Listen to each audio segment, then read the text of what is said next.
Remember the wait times at the HCA East Florida Hospital and Emergency Rooms average in the single digits, less than 10 minutes.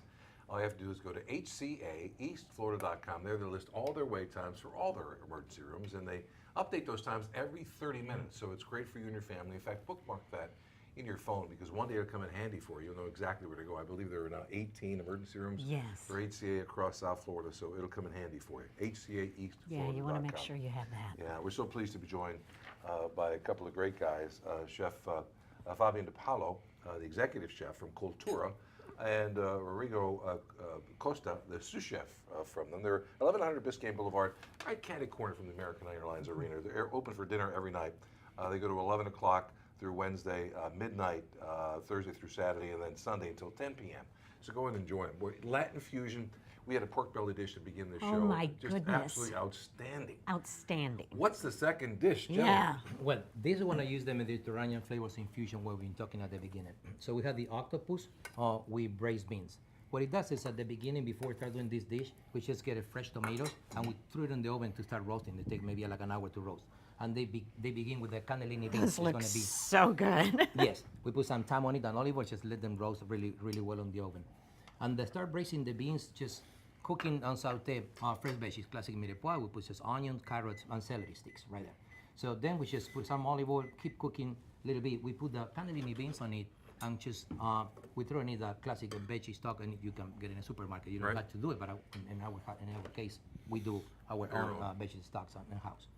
Meantime, we were cooking the octopus. What we do is the classic old school. We skirt the octopus, taking from the head, have the mirepoix water boiling with some vinegar and lemon on it. What we want, the acidity breaks down the flesh tissue and make sure when you use that enough acidity, the octopus didn't become rubbery or chewy when you eat it. It's quite a process to cook octopus. We cook in two different processes.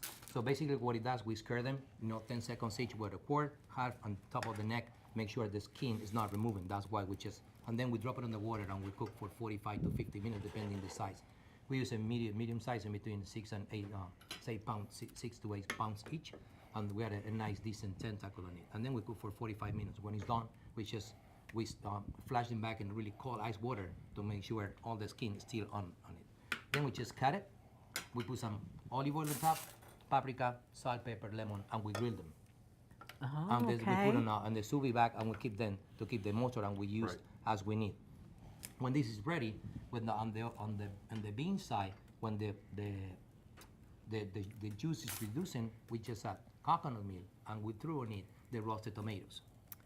Interesting. Coconut milk and roasted tomatoes. See, I think just the beans as a side dish would be I know. Look at those beans. Look so good. I'm a huge fan of octopus. It seems more and more restaurants or Americans are more apt to try octopus these days than they used to be. Yeah. Right? I think they were afraid of it for a while. Yeah, some people at the beginning became like, I don't like it because of those little sockets they have it. Right. But the Well, and texture, if it the flavor wasn't- is gorgeous. It's If wonderful. you had it and you're like you said, it was real rubbery or something like that, you were like, Yeah, I don't but like you know, this. the properly cooked octopus Oh, my like goodness. this It's is so going to be as tender. tender as can possibly Yes. be.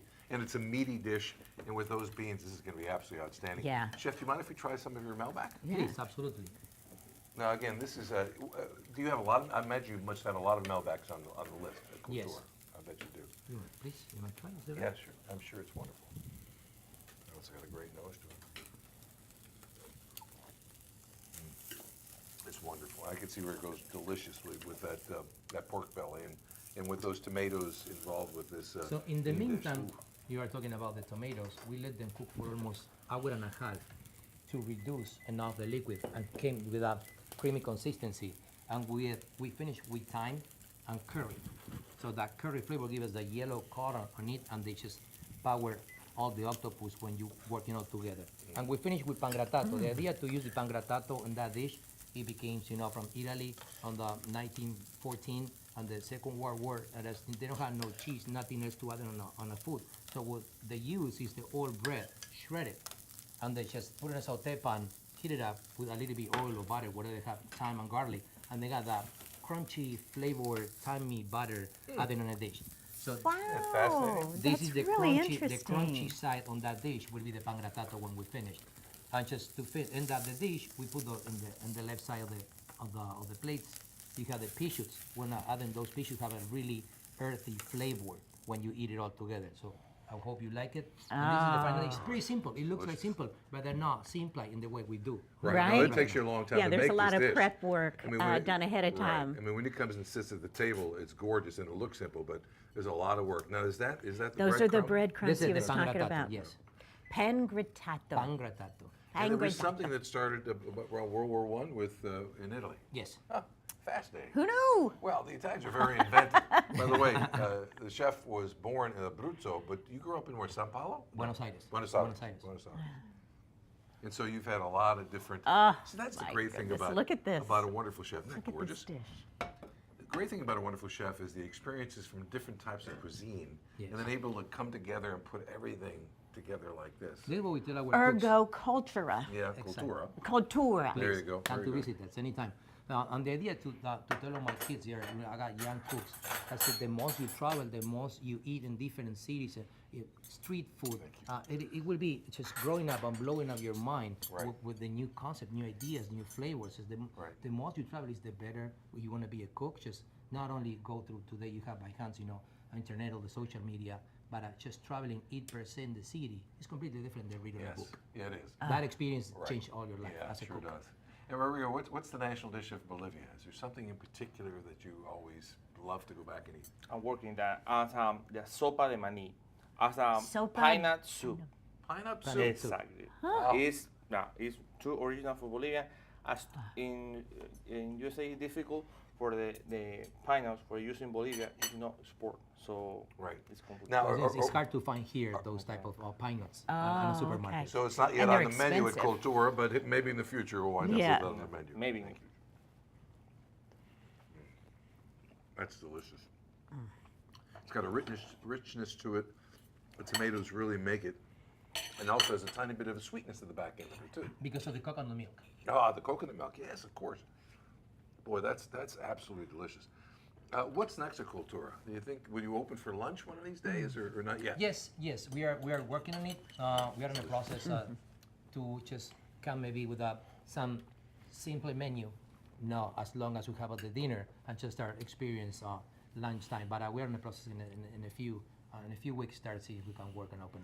In that area of downtown Miami where Cultura is, remember there are 1100 Biscayne Boulevard. It's a catty corner from the American Airlines. Arena. It's not far from the Perez Art Museum. So if you're going to a concert or you're going to a Heat basketball game, they're open until midnight on Thursday, Friday, Saturday, which is a wonderful thing for you. So you can be able to go there. And So get you can there. go before or after? Yeah, you do both too. I do both. You do that. I imagine sitting at the bar. See, I think Yeah, sitting we at got the those types of people coming early Right. at 6:30, 6:15 as soon as we open, Right. and then hit it up back to us around 8:30 or 9 after finish the game. That is good for us. Right. Oh, Yeah. yeah, Very absolutely. convenient. The whole idea is great. The Yeah. types of wine you have beside the Melback, is it mostly Latin American wines or is it also things from America? No, we have right? a good and a great wine list. So we have from different regions. So we have from Italy, we have from United States, we have from Argentina. So we have different type of wine, so you can experience in our wine menu. Well, this wine is outstanding. That is outstanding. And Now, what are these two dishes here? Right. This is when we talk at the beginning how one item is already in our menu. What we use is we call half avocado. You look Okay. at the skin from the outside. What we do is just cut it in half and remove the skin, and we just Okay. put olive oil, salt, and pepper, and with torches we burn from the outside. That's all the from the outside. avocado. That's the Oh avocado. my So goodness. then what we put on top is a classic Russian salad. In Argentina, we use Russian salad for Christmas.